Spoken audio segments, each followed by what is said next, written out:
To Today in the News on Vanguard Live. My name is Damlola Ogunshaki. Here on Today in the News, we read and give in-depth analysis on some of the stories making waves across Nigeria. This morning, I begin with the front page of Vanguard. Vanguard is leading with fresh trouble in Senate as Akpabio Ndume clash. Ndume kicks against Akpabio's alleged procedural errors, storms out. Senate President convenes a closed session to address colleagues. Akpabio bears no ill will against colleagues, that's according to Haid. Senators head to Yo for retreat today. You can see that story on page 5 of Vanguard newspaper. And here there's a picture showing the wife of the Deputy Governor of Lagos State, Mrs. Oluremi Hamzat, also wife of the Senate President, Mrs. Unoma Akpabio, the First Lady of Nigeria, First Lady Senator Oluremi Tinubu, Governor Babajide Sanwo-Olu, and his wife Ibijoke, also Chairman Committee of Wives of Lagos State officials, wife of the Chief of Staff to the President, Mrs. Alamatu Gbajabiamila, and Deputy Governor of Oyo State, Mr. Adebayo Lawal, during the opening ceremony of 23rd National Women's Conference organized by COWLSO with the team Unleash Your Potentials at the Eco Hotel and Suite, Victoria Island, Lagos, yesterday. You can see details of that in Vanguard newspaper. On page 9, South Africa may overtake Nigeria as Africa's biggest economy. That's IMF, according to IMF. Tinubu nominates Musa Aliu as a ICPC chairman. Gunmen abduct a lawmaker's wife, 2 children in Kwara. Ministers will sign performance bond with Tinubu. That's coming from Bala Usman. And here, Febo Bolola says Nigerians have a right to mobilize and collectively insist that the next election in this country will be all about the big issue of restructuring. Without restructuring, Nigeria may never know peace. And on sports, on page 44, is the all-time great that Messi beats Haaland Mbappe to 8 Ballon d'Or. Now, stories above on page 41, aftermath of Vanguard special reports on pension, Odo Oshu Akwa Ibom Abia commit to clear arrears.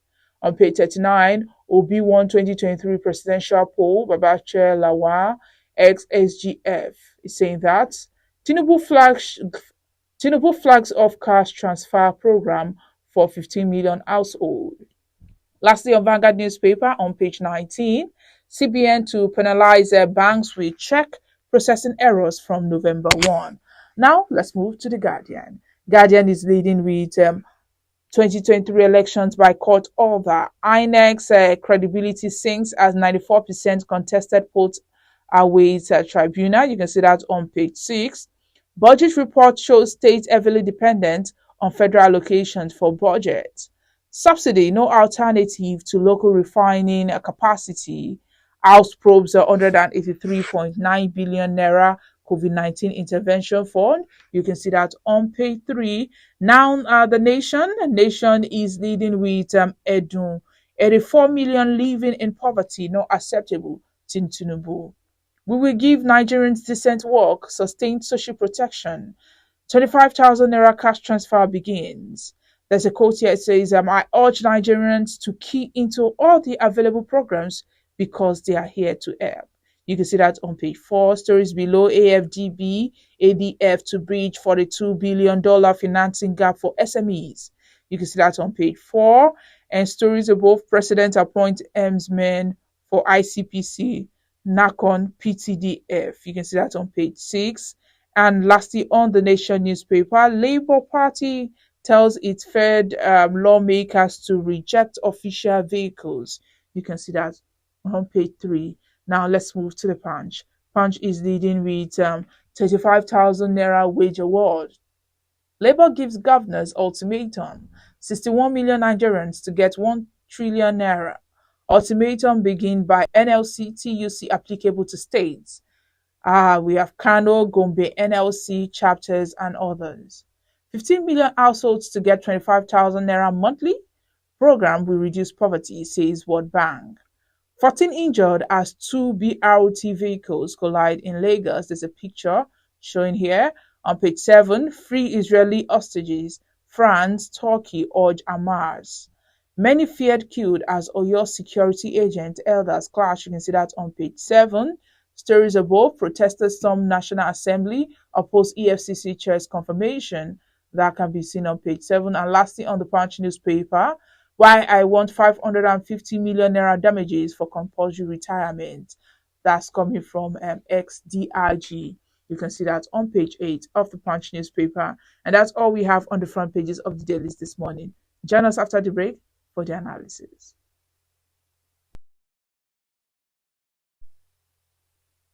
Welcome back. If you are just joining us, this is Today in the News on Vanguard Live. My name is Damlola Okunshaki. Joining me to analyze the front pages of the dailies this morning is Mr. Gbenro Olajigbe. He's the Executive Director of Emergency and Risk Alerts. Good morning, Mr. Gbenro. Good morning. Let's go straight to the stories on the front pages. And we're starting with the story of the Senate. And what do you think about the crisis in the Senate? Well, I they know what is between them because it was Ndume that championed the election of Akpabio. As a matter of fact, he was the arrowhead of his country. But whatever is going on, it shouldn't bother any Nigeria or bother anybody. What we should worry about is that the National Assembly using 160 million naira to purchase car for each parliamentarian. That should be the concern of Nigeria and not their fight. Because they are united in oppressing Nigeria, they are united in adding to the suffering, and they are united in widening the gap between the poor and the rich. Look, this vertical inequality has capacity to complicate Nigeria crisis. Imagine the president was launching what they call a palliative of 75,000 for Nigerians yesterday per household, and somebody, a so-called elected people, buying 160 million naira car per person in the parliament. How does that help Nigeria? People that cannot make sacrifice, if they like, they can spill their own blood. If they like, they can fight to finish. I think the era has gone when they say where two elephants fight, the grass suffer. No, it doesn't apply to Nigeria. At least what happened is that the grass will be able to breathe well now if one of the elephants can kill the other, because there will be less trampage or tramping rather on the grass. So the major in minor and the minor in major. Nigerians is going through this excruciating pain, and we are talking about people having crisis over their rule, their house rule, and not the national crisis. They are complicating by accepting to buy cars at 160 million per person at this particular material time of austerity in Nigeria. But Nigeria should worry about this character. So I expect nothing much from this current parliamentarian. And I'm not bothered about the crisis they are having. After all, what value addition are they for Nigeria? They don't have value, whether to our economy, whether to our polity, whether to our general development. The description I used in one of my publications in 2016 is still art. The capture of my article there was Parliament of Pests. And it's getting worse. Because I think there is cost to the Nigerian people, whether in their conduct, within the chambers, or outside the chambers, or in the practices and the policies, the self-serving policies they choose to pursue. So I think the concern of Nigeria, in fact, as a matter of fact, we don't have anything to do with their crisis. Whatever comes out of it is still going to be for them. So we should be saying that we are having crisis now. If two robbers on the street are fighting, the owners should be worried. Nigerians are the masters of these people. Hold them to account. A transparent and accountable governance is what Nigerians should look for, and not the shenanigan that is coming out of the House, out of the Senate. So let's be less bothered about this, and let's be more concerned about the fact that they are frittering away our resources, or using our resources to ingloriously serving themselves at the expense of the general public, at the expense of over 87 million Nigerians that is living in absolute poverty. They are not even worried that the inflationary rate is now 27%. That is 26.72%. That is the current inflation. They are not worried about that. They are not worried about the fact that Nigeria cannot even commute from one place to the other. They are not worried about Nigeria, that millions of Nigerians cannot meet their basic needs. And these are the people you call parliamentarians. Of what value is their internal law, internal rules to us? Mr. Agbero, we have them more than the nation itself.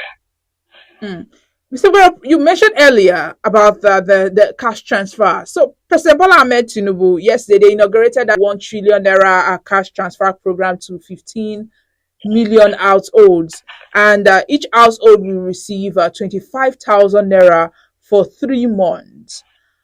Do you think this 25,000 naira is the perfect solution? And what do you think about the information? Is it transparent enough?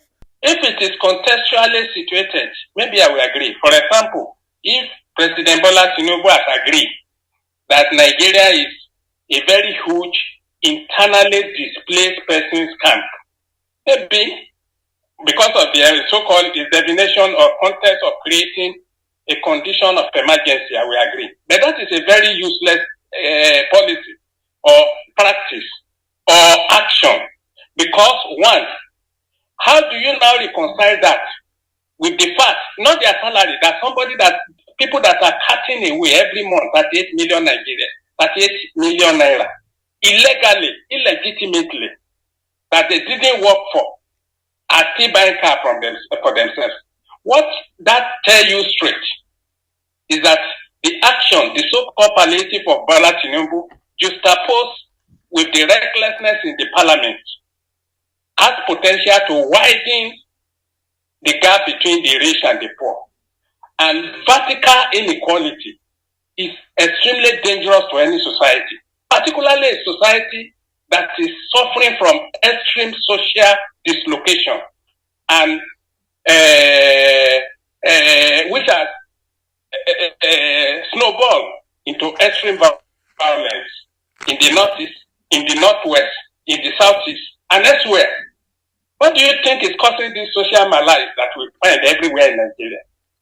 This injustice, this social injustices everywhere, this inequality everywhere, this unacceptable attempt by the rulers to turn Nigeria to slave camp. That is what is dragging the violence you are seeing. So what is the meaning of palliative of 25,000 naira per household? Household of this, not even a bag of rice. 25,000, a bag of rice is in the region of 60,000. A bag is 60,000. Please, I enter a supermarket, I think on Friday last week, to confirm that. So he's doing, that is tokenism. It's not going to help anybody. The help Bola Tinubu, what I will agree can do at this particular material time, is to reduce the school fees, at least in public school, by 50%. Maybe you can call that one palliative, at least remedy to his obnoxious policy. And of course, look at how transportation will happen. Look, Nigeria should not think that they are running sprints.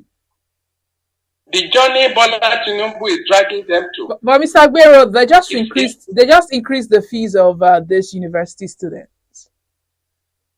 That is what I'm saying. Even what I was expecting was a reduction by 50% because of the policy that have crippled the capacity of parents to make money, of course, those who are even earning income, that income has been reduced by 50%. Because of the intrinsic value of naira has been diminished by this same policy that was very thoughtless and not supported with plans to mitigate it. Okay, let's talk about the labor workers. The organized labor, they issued a 2-week deadline to governors that they should commence the negotiation on the 35,000 naira wage for workers in their states, in line with the terms of the memorandum of understanding signed by federal government. If you can recall, there was a time the Labour Party that's October 1, reached an agreement with the federal government that they will pay them 35,000 naira, so they will not start the nationwide strike.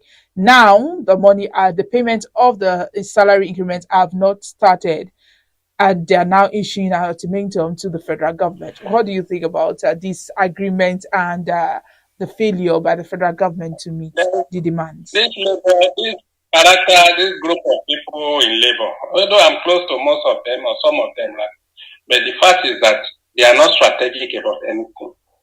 I asked a question when they wanted to go to this school, and I said they said to virtually most of them who are going, how can you be negotiating? Are you negotiating on behalf of federal workers? NLC is not a federal association. It ought to have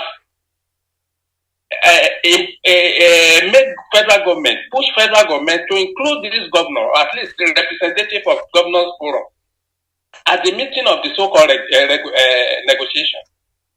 And when you fail to do that, now you are coming as you are issuing order to governor, and you think they will obey you. The same governors that were giving 2 billion naira, and they are giving a community 25 kg bag of rice, using the rest as pocket money. So they are the one that will listen to you. NLC has reduced itself to organization that is no longer led by thought, by strategic comprehension and action. So you don't do things like this in piecemeal. You should have given that condition to the federal government when you are meeting, that the federal government should involve the governors using the platform of the governors forum and everything. They could now send their representative to be part of that negotiation. How do you negotiate? You ask governor to go and negotiate with workers. There should be central negotiation before then. It's not compulsory that you are saying that they should pay what the federal is going to pay. Even the last one, some of them, the last increment, the last minimum wage has not been paid by some governors. What has NLC done about that, or labor generally? We have a problem, and the problem is holistic and is hydra-headed. And to confront that problem, you need a holistic solution that flow out of thought, a very thoughtful process. Solution that flow out of contextual understanding of the economy. And of course, contextual understanding of the available resources. And at the same time, strategic decision to impose it on government that you can't punish people, you can't place people under punishment without preparing for how you are going to remedy the fallback. So I think NLC is just saying their own. So it's going to be a chaotic situation. Who is the governor? I'm from Lagos State and maybe one or two other states. I don't know which states that we even pay. Aside from maybe some people have smartly before this time, in order to get a LIBA, to increase for example, Edo state government has added 10,000 naira to their workforce, and Kwara State did the same too. So I think those one are doing that tokenism to become escapistic in their when the time comes for them to be included. They will tell the labor they have increased their own salary even before you met with the federal government. Mm. So NLC has itself to blame for his non-strategic action, for the process that he took that is not guided by sufficient thought, and that is the shallow-minded decision to ignore the governors while meeting with the federal government so that they can be on the same page, at least in terms of taking this strategic decision. Okay, the special advisor to President Bola Tinubu on policy coordination, Bala Usman, yesterday said there will be quarterly assessment of ministries from January 2024 after the ministers would have signed a performance bond with the president. Do you think this will help, keep the ministers in check? Buhari, they said performance bond for Buhari now. At least during his second time, they signed a performance bond. Look, all these things are just something else. It's not difficult for you to monitor ministers that even from the first quarter, none of them should even last 6 months without a very visible, accessible, measurable performance within the first 6 months. None of them. Nigeria is in a desperate situation. You can't tolerate liability for a long time. What is going to come out of that? Even from the assessment from the beginning, some of them shouldn't even be minister if you talk of assessment. Why should somebody like Matawali, who failed woefully in terms of this thing, you give him Ministry of Defense as state minister? Somebody that should not even come near where you are drawing security strategy. So what is your baseline for that assessment? Even for appointment, you should have baseline. So these are issues with the country. All those ones are just bad at us. I don't see them as anything. They are just mere paper. And the people you are talking to, the so-called minister know. So they will amass a lot of evidence why they cannot perform. So you think this will not help them at all? Look, what happened is that in a very decent society that is well organized, those who monitor performance are the citizens. If you want to raise any project in Britain, they will remind you of taxpayers' money. That is constant with them because they are committed to holding their rulers or their leaders accountable and be true to the transparent nature. Is it not what the rules that Fashola approved? Fashola has left now. It's not up to 3 months. Most of the roads are in dilapidated state. And Umai, through his journey, confirmed most of them that they are not good enough. So, but it was approved by the former minister. So what are we talking here? All right, Mr. Gbenro, let's end this on a lighter note this morning with Mr. and Mrs. It's the tradition among my people that sons-in-law must donate 2 big cows during burial ceremony, and I still have 2 grannies, 5 very old uncles, and 6 aunties of the same.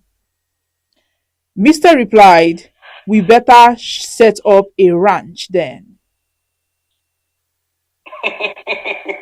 Well, I think that's a good one, but my counsel is that we should just pray for long life. It's not automatic that those people die before young ones. Anyone can die at any time. And we should get this in with the traditions that hold us in bondage, particularly financial bondage, this time around. What is most important to Mr. and Mrs. now should be how their children will get educated, how they will get out of poverty itself, and at the same time, how their unemployed children will get job, or children of their neighbors will get job, and not waiting to create a phantom vision for people that are old and they eventually die. If we survive them, that will be good enough. But if you cannot kill big cow, kill big goat. And where you can't even kill big goat, buy a very fat fowl. maybe because that is the message of and your in-law should fully understand that. Yes. Thank you, Mr. Gberola Jigwe, for joining us this morning. It's a pleasure being with you. Yes, he's the Executive Director of Emergency and Risk Alert. He just reviewed and analyzed some of the stories on the front pages with us this morning. Now, to get more of our top stories, you can follow us on all our social media platforms showing on your screen.